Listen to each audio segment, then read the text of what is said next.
Ready start.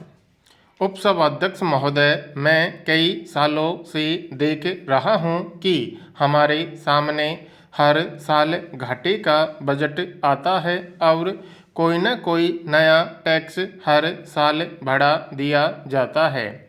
जब tax बढ़ा दिया जाता है तो उससे वस्तुओं की कीमत भी बढ़ जाती है।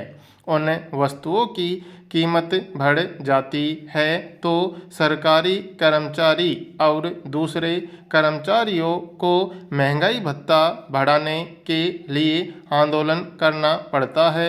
मजदूर भी महंगाई भत्ता बढ़ाने के लिए हड़ताल करते हैं और इस तरह से कई दिनों तक यह झगड़ा चलता रहता है, जिससे देश में कोई उन्नति नहीं हो पाती है।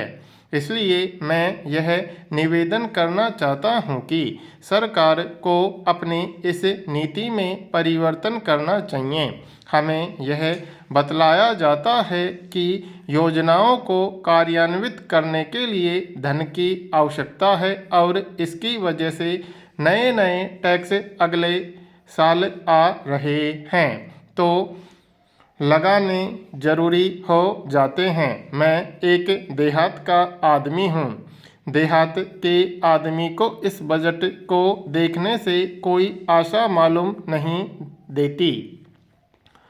वह इस बजट में कोई ऐसी बात नहीं देखता जिससे अगले साल देहातों में कोई नई योजना शुरू की जाएगी ताकि उनके जीवन के आय व्यय में सुधार हो सके तथा उनकी आमदनी में बढ़ोतरी हो सके।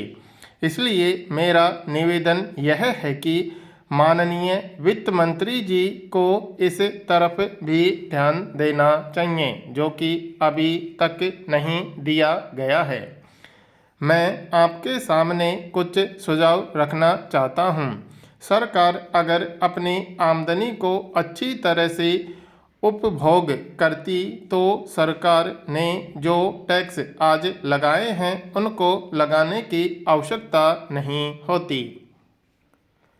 महोदय, पहली बात मैं यह निवेदन करना चाहता हूं कि सरकार अपने प्रशासन के ऊपर जो खर्च करती है वह ज़रूरत से ज़्यादा है।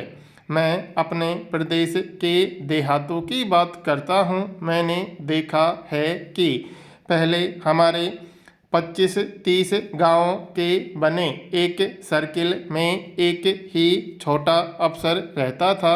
अब तो वहाँ गांव-गांव में पंचायत का सेक्रेटरी है, ग्राम सेवक है, ग्राम सेविका है और इस तरह के कई छोटे छोटे अफसर हो गए हैं।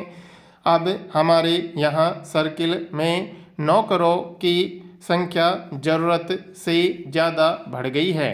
पंचायत समिति में और जिला परिषद में भी कई नौकर बढ़ गए हैं। जिले में डिप्टी कलेक्टर या कमिश्नर के वहाँ भी हद से ज़्यादा बड़े अधिकारी भरे हुए हैं। इतने लोगों की वहाँ पर आवश्यकता नहीं है।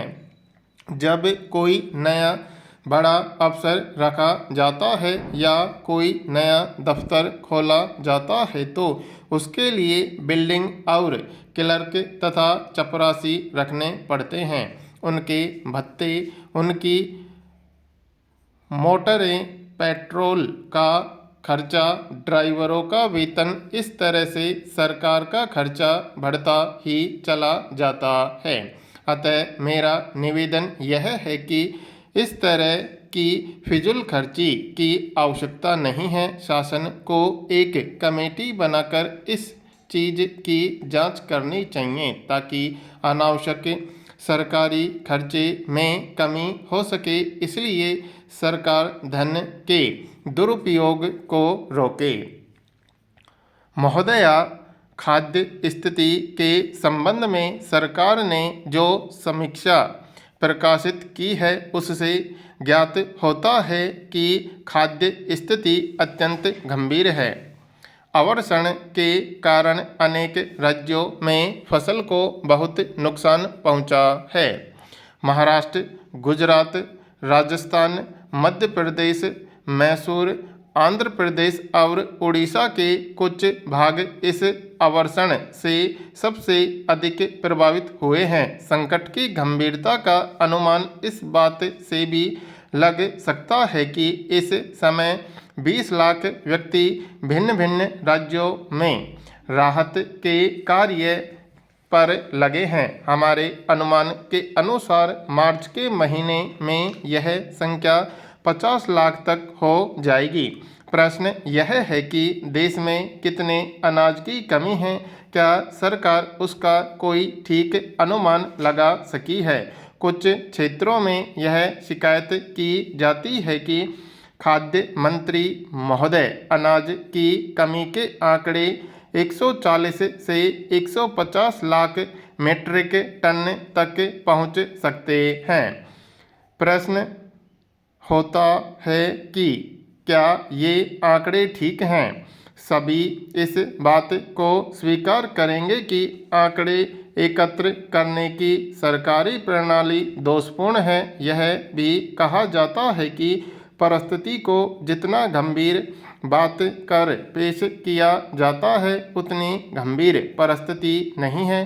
पूछा जाता है कि अगर देश में सचमुच में अनाज की कमी है तो यह क्या कारण है कि कमी वाले क्षेत्रों में भी काले बाजार में अधिक दाम देकर जितना अनाज प्राप्त करना चाहे कर सकते हैं। शायद सरकार भी इस प्रश्न पर एकमत नहीं है कि देश में कितने अनाज की कमी है।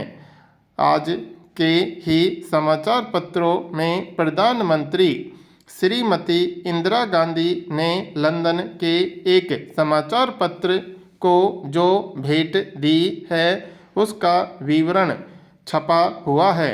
प्रधानमंत्री महोदया का कहना है कि मैं उन्हीं के शब्दों को उद्धृत कर रहा हूँ। भारत में अन्न की कमी उतनी अधिक नहीं है जितनी कमी उसके अच्छे ढंग से वितरण की है। फिलहाल देश में अनाज का समान वितरण नहीं हो पा रहा है।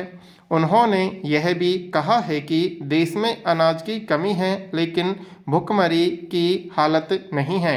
अनाज की कमी का खाका बहुत ही बढ़ा चढ़ाकर खींचा गया है। सरकार जिस तरह से भिन्न भिन्न देशों से, वहाँ की सरकारों से, गैर सरकारी संस्थाओं से अनाज या दूध का पाउडर या अन्य उपयोग की वस्तुएं प्राप्त करने का प्रयत्न कर रही है, उससे तो यह पता चलता है कि परिस्थिति भयावह है। महोदया, एक बात साफ है कि अन्न की कमी के सवाल को कानून या व्यवस्था का सवाल बनाकर हल नहीं किया जा सकता।